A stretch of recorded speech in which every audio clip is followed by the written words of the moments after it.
ଦାନ୍ତ ଘଷିଛ? ସମସ୍ତେ ଦାନ୍ତ ଘଷି ଦେଇଛ? ଆଚ୍ଛା ସବୁ ଗାଧେଇଛ? ପରିଷ୍କାର ହେଲେ ଭଲ। ନଖ କାଟିବ ସବୁଦିନେ ହେଲା। ମୁହଁରେ ସାବୁନ ମାରି ଧୋଇ ହେବ, ସଫା ହବ। ହାତକୁ ଖାଇବା ପୂର୍ବରୁ ଖାଇବା ପରେ ଝାଡ଼ା ଗଲେ ହାତକୁ ସାବୁନରେ ଧୋଇ ପଇଲେ ଆଉ ମଳି ରହିବନି। ମଳି ରହିଲେ ମଳି ପେଟ ଭିତରକୁ ତମ ସହିତ ଯିବ, ପେଟ କୁର୍ମି ହବ। କୁର୍ମି ହେଲେ ହବ ହେଲା କି। ଆଜି ଶିଖିବା ଏଇଟା ହଉଛି ପାଣି ଆଉ ଗ୍ଲାସ। ଏଇଟା ହଉଛି ଗ୍ଲାସ, ଇଏ ହଉଛି ପାଣି। ଆଜି ଆମେ ଦେଖିବା କିଏ ପାଣିରେ ଭାସୁଛି, କିଏ ଭାସମାନ ଅବସ୍ଥାରେ ଅଛି, ଆଉ କିଏ ତଳକୁ ରହିବ, ଖସି ପଡିବ ଯିବ, ଆଉ କିଏ ତଳକୁ ରହିବ ହେଲା। ଦେଖ ରୁହ, ମୁଁ କହିବି ତମେ ଶୁଣ, ମୁଁ ତମକୁ ପୁଣି ପଚାରିବି। ଇଏ କଣ? ଏଇଟା କଣ? ଏଇଟା କଣ? କାଗଜ। ଆଚ୍ଛା ଇଏ କଣ? କିଏ କିଏ ଏଥିରୁ ଭାସିବ ତମେ କହିବ। ହଉ ଏଇଟା କଣ?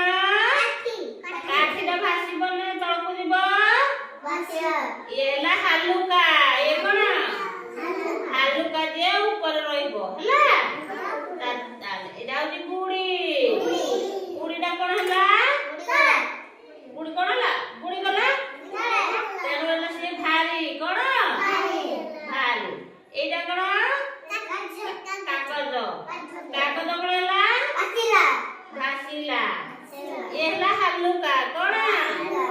ଏଥର ତୁ ହାତ ମାରେନି, ଖସି ପଡିବ ପାଣି ହେଲା। ପାଣି ତମେ ଏଥର କୁନୁ କହିବ। ଏଇଟା କଣ ହେଲା?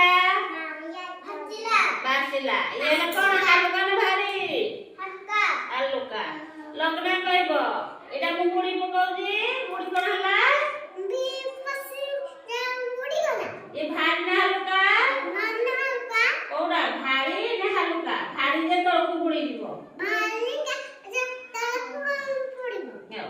ତୁ କହିଲୁ ଯେ ଗୁଡ଼ି ପକେଇଲେ ତଳକୁ ଗଲେ କଣ ହବ? ଭାରି ନା ହାଲୁକା? ଭାରି। କଣ? ଓଜନିଆ ଜିନିଷ ହେଲେ ପାଣି ତଳକୁ ପଳେଇବ, କିନ୍ତୁ ପତଳା ଏଇ କାଗଜ। ଇଏ ପ୍ରିନ୍ସ କହିବ ଏଇଟା ଭାସୁଛି ନା ତଳକୁ ଯାଇଛି? ଇଏ ପାଣିରେ ଭାସୁଛି, ଇଏ ଭାସମାନ ଅବସ୍ଥାରେ ଅଛି। ଇଏ ହଉଛି ହାଲୁକା ଜିନିଷ। କଣ? ଆଚ୍ଛା ଇଏ କହିବ ଲିପ୍ସା। ଲିପ୍ସା ଜରିଟା ତଳକୁ ଗଲା ନା ଉପରେ ରହିଲା? ଉପରେ ରହିଲା। ଇଏ ହାଲୁକା ନା ଭାରି? ହାଲୁକା। ବୁଝିଲ? ତମେ ଏଥର କହିପାରିବ, ତୁ କହିପାରିବୁ। ଏଇଟା କଣ? ଗୁଡ଼ି। ଗୁଡ଼ିଟା ମୁଁ ତଳକୁ ପକେଇଦେଲି, କଣ ହେଲା? ବୁଡ଼ି ଗଲା। କଣ ପାଇଁ ବୁଡ଼ିଲା?